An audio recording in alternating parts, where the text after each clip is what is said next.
And now it's time for the Salina Post Sports Friday Night Preview with Tyler Henry and Devin Hanney.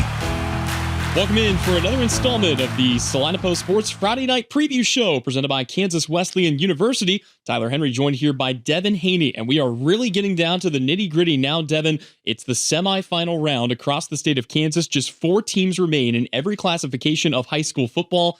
At this point, every single team that is still in play has a chance to walk out of town with a state championship next week. It's really getting into, again, some really fun matchups across the state. Yeah, Tyler, it's the round that the state officially calls the sub-state round for normal people like you and I. It is the Final Four. Of course, you can't say that. It's trademarked by the NCAA, but we are down to 4 teams in each class, and some upsets that we need to talk about that happened last week that really make this week more interesting. Yeah, they do. We'll talk about those in just a minute, but first let's start with the 2 games that took place in our area, and we'll begin with southeast of Salina. They got revenge over a Hoisington team. Boy, those two seemingly only meet in the playoffs here, Devin. They've eliminated one another in each of the last 2 seasons. Last year, Hoisington was the team to end southeast of Saline's season. This year, SES comes back. They get their revenge 30-8. It was a game that, southeast of Salina, it took them a little while, Devin, I think, to get that offense rolling, but defensively, they were there all 4 quarters. Yeah, southeast of Saline got off to a very quick start the week before against Norton. They came out and just it was a back and forth battle. They put together a really great drive. It was a 15-play drive to start the game. After they received the opening kick, they drove it all the way down into the red zone and stalled out. They turned it over on downs. Then Hoisington came back, and from there on out, it was just kind of southeast of Saline's defense ruling the day, right? And that's been the nice thing for the Trojans this year is their offense has been up, it's been down. Some injuries on the offense have affected it at times, but while it's finding its way and while it's building the momentum and kind of narrowing down that playbook a little bit, the defense just holds everything at bay and it holds everything in a manageable position. Again, 42 points last year for Hoisington, 49. It was a 49-42 final. Southeast of Saline only gives up 8 points. You look at the really good defenses of Southeast of Saline recent history. The best one was in 2021. That was the team that lost to Andale in the sub-state round. This defense quietly now, as far as points per game, is rivaling that defense. I mean, they are only giving up 9.5 points a game, and that's happened quietly. It's not something we've talked about a lot with the Trojan defense. Yeah, I mean, they just play solid for 4 straight quarters. You look up, the next thing you know, it's 6, sometimes maybe 12 on the scoreboard. That's really all they allow. There was another game that happened in our area. Speaking of a team that gets some revenge, how about the Teskett Trojans down in Class 6A? They lost their season opener 40-39 at the hands of Peabody Burns. They come back out last week and defeat Peabody Burns 26-13, and they'll have a chance to continue that revenge tour, although it's going to be a little bit tougher sledding here for Teskett moving forward. Their only other loss this year was a 52-6 loss at the hands of Cunningham, the team that knocked them out of the playoffs last year. They will make the trip to Cunningham for a 6-man semifinal match here this Friday.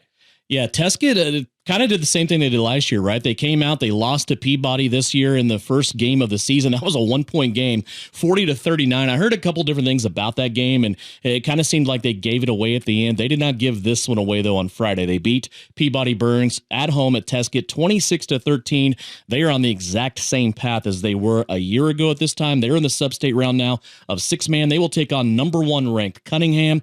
Last year, Cunningham kicked a field goal to 45 Teskett at halftime. It did not go into the second half. We'll see what happens tonight. Should be a lot of fun. And with that, we've taken a look back at the matchups that happened last week. We'll step away, but when we return, we will get you a look at all 9 classifications of high school football across the state of Kansas. Take a look at what happened last week and get you set up for the semifinal round this week. It's the Salina Post Sports Friday Night Preview Show. It's presented by Kansas Wesleyan University.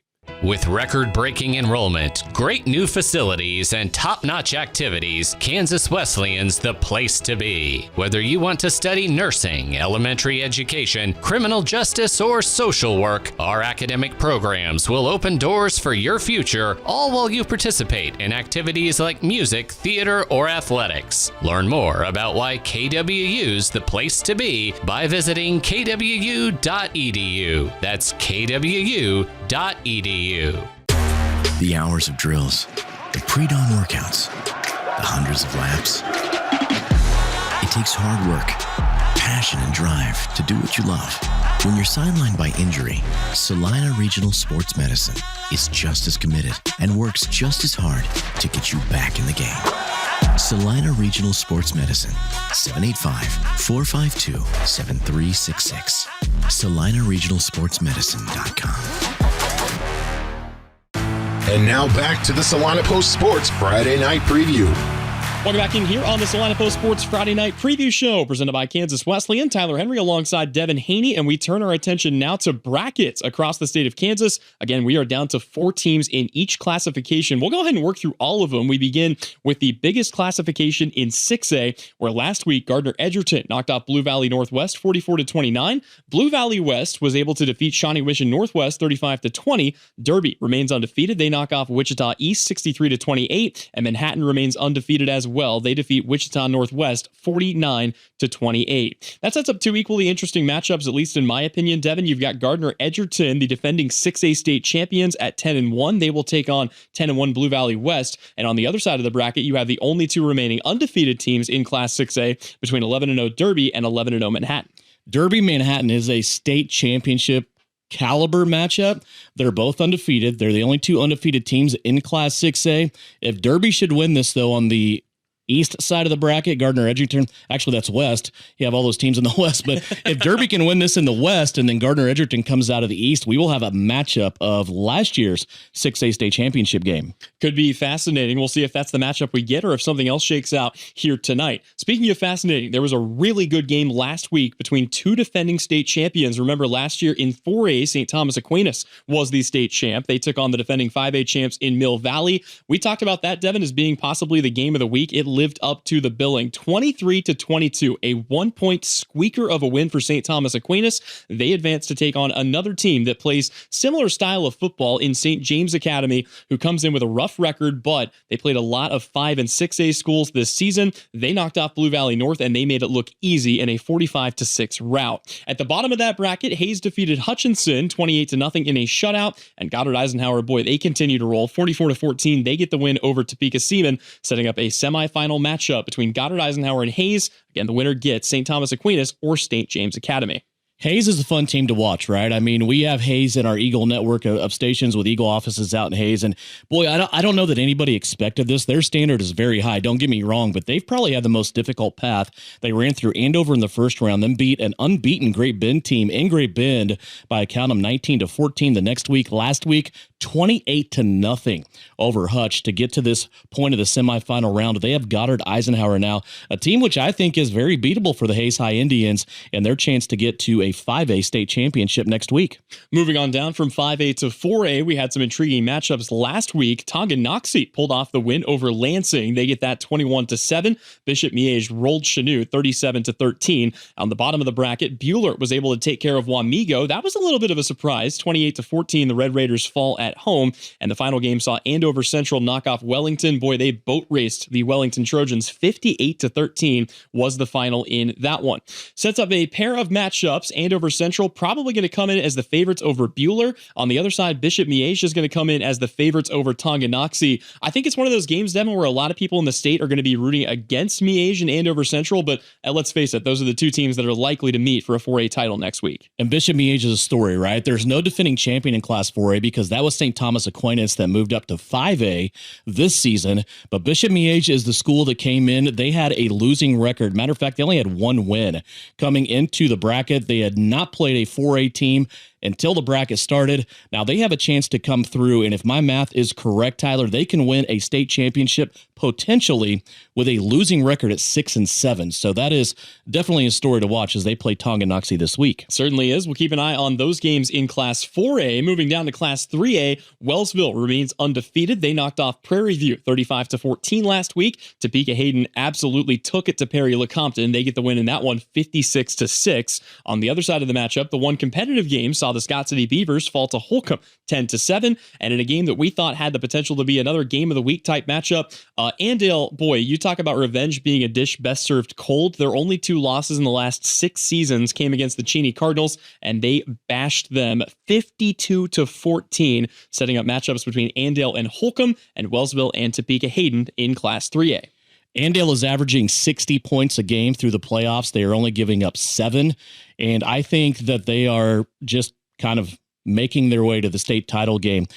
The East is going to be interesting to me because Wellsville is still undefeated, but I think Topeka Hayden still might have that edge of the private school type of vibe as they come in through. Again, Topeka Hayden, a school that doesn't play a lot of 3A competition throughout the school year. Topeka Hayden has to knock off Wellsville. They'll give them their first loss.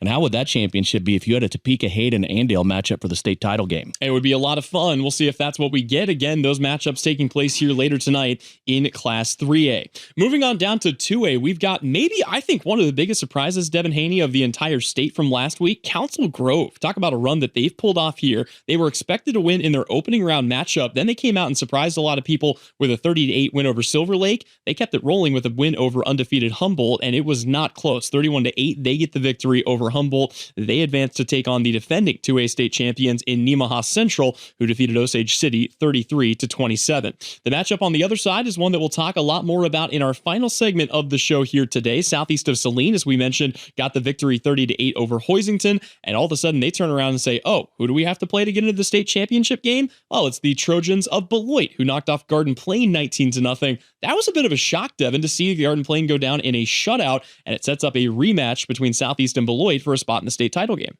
Southeast of Salina is the only undefeated team left in Class 2A, while Nemaha Central is your defending champion. They have just one loss. They lost in week number 1 to Marysville.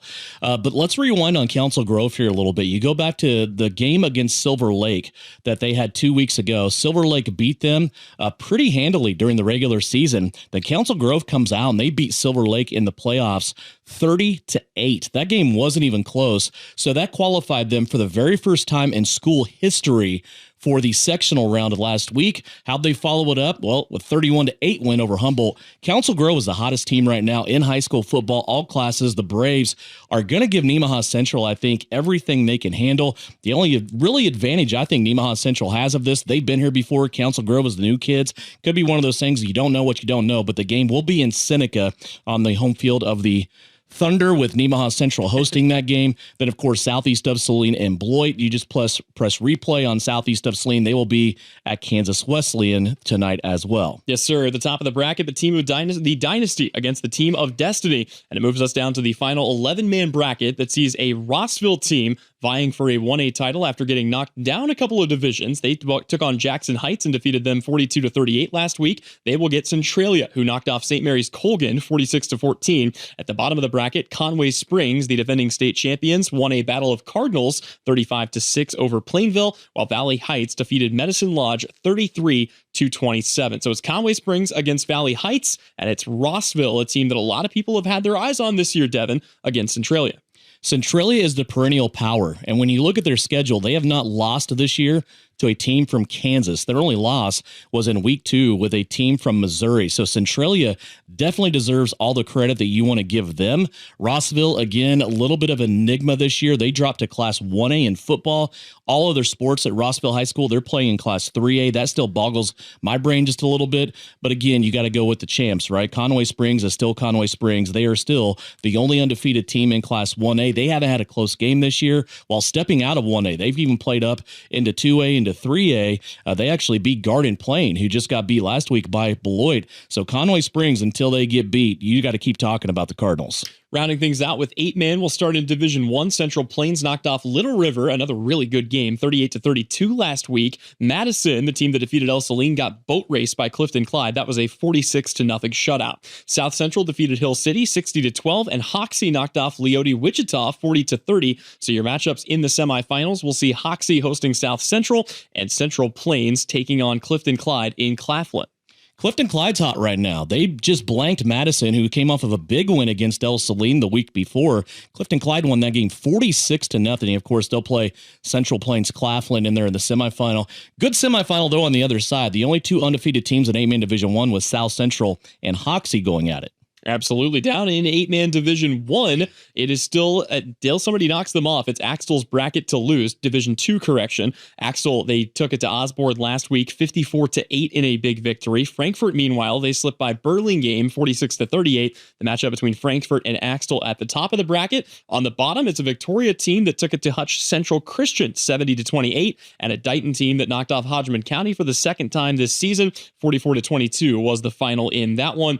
Really not a lot that needs to be said here, Devin. Everybody thought Axtell would continue winning quite literally every football game they've taken the field for in the last 3 years, and it looks like they might just do it again. Axtell's still the favorites here in 8-man Division II, although 3 of the final 4 teams in this bracket are undefeated. Of course, Axtell has not experienced a loss yet, and then you have Victoria and Dighton. They're playing on the other side of the bracket. One of those teams will experience their first loss of the year. And finishing things out with Class 6-man, again, we talked a little bit earlier about Tesket's win over Peabody Burns. They take on Cunningham, who took it to Otis Bison 52-6 in a blowout win. At the bottom of the bracket, it's Golden Plains, who defeated South Barber 45-38, and Weskin, who knocked off Ingalls 57-12. Those are your 4 teams remaining in the smallest division of Kansas high school football. Cunningham and Weskin, still you're undefeated, still the kind of the teams that are going to make it there towards the end, you would think. Cunningham is really good. I was impressed with him. I got a chance to see them play Tesket last year. They have a kicker, which is pretty outstanding for a 6-man team. As I said, that said they beat Tesket last year, walked it off at halftime, didn't have to come back out after the halftime break because they kicked a field goal of like 45 yards to get the 45-point rule. So Cunningham is just so deep. I was impressed with them last year. They're filled out on all the skill spots. They have a couple good linemen, which in 6-man, that's all you really need to have. And then Weskin is very good from way out west. Weskin's kind of the one that started this 6-man movement in Kansas. Absolutely. Well, and we talk about it all the time. There are 6A teams that don't have a reliable kicker, much less 6-man teams. So huge for them. We'll see how it shakes out for them on Friday night. We will step away, but when we come back, we'll have one last segment, preview the matchup coming up here between Southeast of Saline and Beloit. That when we return, it's the Salina Post Sports Friday Night Preview Show. It's brought to you by Kansas Wesleyan. The Bennington State Bank proudly supports local sports and wants each student to know that their hard work and talent is noticed and appreciated. At Bennington State Bank, they care about local communities and are committed to fostering long-term relationships through the delivery of excellent customer service, integrity, and fairness. From helping local businesses to supporting community youth and nonprofits to helping you purchase your dream home or invest in your future, Bennington State Bank is here to help. Give them a call to experience exceptional banking with hometown service. Bennington State Bank, your trusted hometown bank. Member FDIC. We spend 1/3 of our lives working to build our wealth. With over 50 years of combined experience, Billings Group wants to be there to help manage yours. If you're planning for retirement or looking for financial coaching, then come see us on Westchester Drive, east of the YMCA, or visit our website at billingsgroup.com. Securities offered by registered representatives through Private Client Services. Member FINRA, SIPC. Advisory products and services offered by investment advisory representatives through RFG Advisory, a registered investment advisor. RFG Advisory, Billings Group, and Private Client Services are unaffiliated entities. And now back to the Salina Post Sports Friday Night Preview. Welcome back in here one final time here on the Salina Post Sports Friday Night Preview Show. Tyler Henry joined by Devin Hanney, and we have a chance to break down a bonus Trojan War here in the state semifinal round between Southeast of Saline and Beloit. SES took the regular season win confidently, 32-6. It seems like these two teams have kind of been the two that have jostled back and forth for the lead in the NCAA, but not only has it been recent dominance here for Southeast of Saline, Devin Hanney, SES has been the team that has dominated the series in the last, 5, 6, 7 years? About 7 years. When Mitch Gebhardt first came to Southeast of Saline, he's in his 15th season this year. Beloit was always kind of the Achilles heel of this Southeast program. They would build, they would try to win a league title. Oh, by the way, late in the season, there's Beloit. Just kind of scheduling and the way things turned out and the way things fell. Beloit moved to early on in the year, and I don't know that has anything to do with it. I'm just making that point. But now it just seems like when Southeast of Saline plays Beloit early in the year, they're able to have early success. Southeast of Saline has dominated this series lately, and this whole series, though, back and forth over Mitch Gebhardt's tenure at Southeast of Saline is about even. Beloit had the early success. Now Southeast has the latter success. This is what I struggle with this game. I don't know that you can look at any game at this point in the season and say that team should win this game and feel confident about saying that. If you're going to base it, though, on the week 3 matchup between these two schools, I think Southeast of Saline is the better football team. I think they are more diverse, where Beloit has learned to be more diverse as the season goes on. Southeast of Saline, we know Mitch Gebhardt, when they're calling plays, when they're running offense, they always kind of seem to come out diversified in pass and run. They're always kind of 50-50. They're very balanced. Beloit, not so much. They had really no qualms about telling people, we're going to run the ball 40 times with Joel Rexroth. You have to stop him. But through the years now, through this season, they have learned to pass the ball. They have 1,000 yards of passing coming into this game, which for a Beloit team is kind of crazy. Jackson Weston at the quarterback spot, he's not a guy that makes a lot of mistakes. He has 8 interceptions on the season. Those came early in the season. He has been able to find his receivers and do a good job with that. It is a Beloit team, though, that the quarterback is not a threat to run. The running back is not a threat to be a receiver. So that's what I mean when I say southeast of Salina is just more multifaceted. Grady Gebhardt is a threat to receive. Gannon Jacobson at the quarterback spot is a threat to run. You look at Joel Rexroth and the sensational season he's had this year. He's over 1,600 yards rushing. But when you look at the per game average, Grady Gebhardt has more yards per game. Grady Gebhardt missed 3.5 games this year. He's already over 1,200 yards coming into this game. His per game average is more than Joel Rexroth. So that's one thing to take away from this.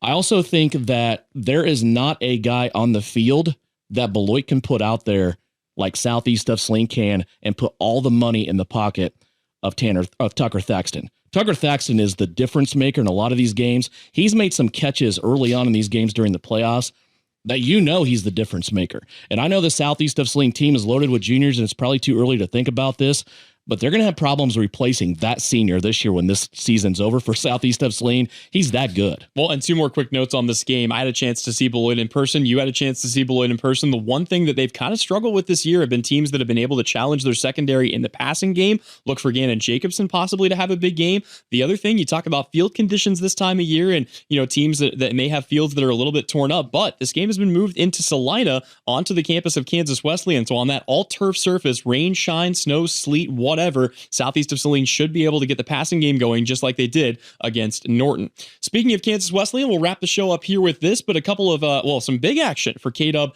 coming up here this Saturday. The football team is one of just 20 teams in the national NAIA that is still playing football. They will take on Dickinson State University in the opening round of the NAIA playoffs. That game is set to kick off at 2 o'clock. The Countdown to Kickoff show presented by CAD Law begins at 1 o'clock. You can catch that one right here on KINA. You can also tune in for more of Devin Hanney's broadcast action on Saturday as Kansas Wesleyan's basketball teams get set to take on Oklahoma Wesleyan. Those games are over on 94.5 Prime FM. It's a 2 o'clock tip-off for the women's game. It's a 1:30 pregame. The men's game will follow, and that men's game especially is one that you will not want to miss. One of the highest anticipated matchups in all of the conference between any two schools, taking place on 94.5 Prime FM. That'll wrap it up for us, but we will take a break. When we come back, we'll kick off the L&L Advisors Countdown to Kickoff show, get you more pregame action between southeast of Salina and Beloit. It's all right around the corner. This has been the Salina Post Sports Friday Night Preview Show on KINA.